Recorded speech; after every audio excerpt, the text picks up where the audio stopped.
Assalamualaikum warahmatullahi wabarakatuh. Bismillahirrohmanirrohim.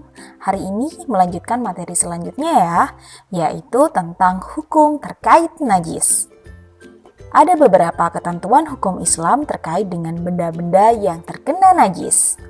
Yang pertama, tidak berdosa menyentuh najis.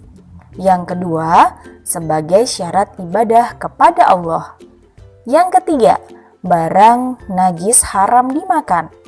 Dan yang keempat, benda najis haram diperjualbelikan. Nah, Ibu akan membahas satu persatu ya. Yang pertama, tidak berdosa menyentuh najis. Maksudnya bagaimana, Bu? Seseorang muslim tidak berdosa apabila tersentuh najis. Jadi, jika tersentuh najis harus segera disucikan sesuai caranya. Ingat, ketika kita akan beribadah kepada Allah, kita harus dalam keadaan suci. Perhatikan cerita berikut. Pak Ahmad bekerja sebagai petugas kebersihan. Petugas kebersihan adalah pekerjaan yang halal. Setiap hari Pak Ahmad selalu bersentuhan dengan benda najis. Cerita yang kedua, Pak Alim bekerja sebagai penyembelih hewan peliharaan. Setiap hari tangan beliau bersentuhan dengan darah dan kotoran. Untuk cerita yang ketiga, Pak Wahid bekerja sebagai sopir petugas mobil penyedot tinja. Setiap hari tangan Pak Wahid bersentuhan dengan isi septic tank. Nah, dari ketiga cerita di atas, Pak Ahmad, Pak Alim, dan Pak Wahid kesehariannya bersentuhan erat dengan benda-benda najis.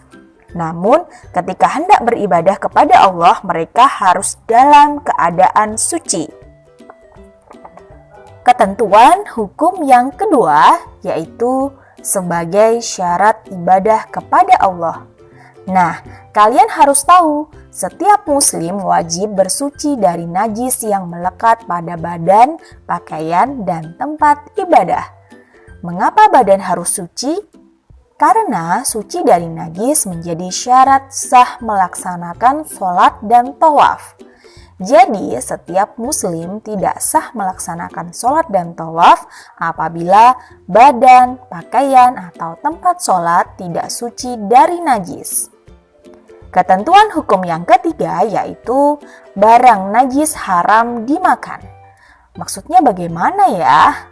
Nah, pada ketentuan pertama tadi sudah dijelaskan jika bersentuhan dengan benda-benda najis diperbolehkan. Namun, memakan dan meminum benda najis tidak diperbolehkan atau diharamkan. Ada beberapa jenis barang najis yang diharamkan Allah. Yang pertama yaitu bangkai binatang.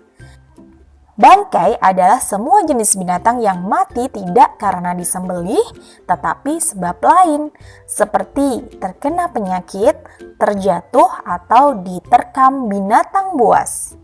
Ada dua bangkai yang dihalalkan, yaitu bangkai ikan dan belalang. Dan yang kedua adalah babi. Daging babi jelas diharamkan dalam Al-Quran, baik kulit, tulang, dan semua bagian dari babi. Yang ketiga adalah darah. Darah yang dibekukan atau dalam bentuk cair, hukumnya haram diminum atau dimakan meskipun dari binatang yang halal. Yang keempat, binatang yang kotor dan menjijikkan. Binatang yang kotor dan menjijikkan diharamkan untuk dimakan seperti kecoa, lalat, cacing, dan kaki seribu. Benda najis haram diperjualbelikan. Benda najis haram untuk diperjualbelikan yang biasanya mengandung racun atau zat lain yang dapat mematikan. Selanjutnya, kita akan belajar najis-najis yang dimaafkan atau najis ma'fu. Ada beberapa contoh najis yang dimaafkan. Yang pertama, darah yang berasal dari jerawat, sedikit ataupun banyak. Yang kedua, debu di jalanan yang mengenai pakaian atau anggota badan. Yang ketiga, mulut anak kecil yang terkena muntahan sendiri.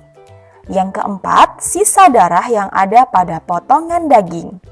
Dan yang kelima, kotoran ikan di dalam air yang tidak sampai mengubah warna airnya. Yang keenam, najis yang berasal dari darah binatang yang tidak mengalir darahnya seperti darah nyamuk. Yang ketujuh, nanah bisul baik bercampur darah ataupun tidak. Dan yang kedelapan, percikan darah yang mengenai orang yang suka menyembelih hewan ternak. Nah, itu tadi adalah contoh-contoh najis yang dimaafkan. Gimana? Sudah paham materi yang Bu Guru sampaikan? Wassalamualaikum warahmatullahi wabarakatuh.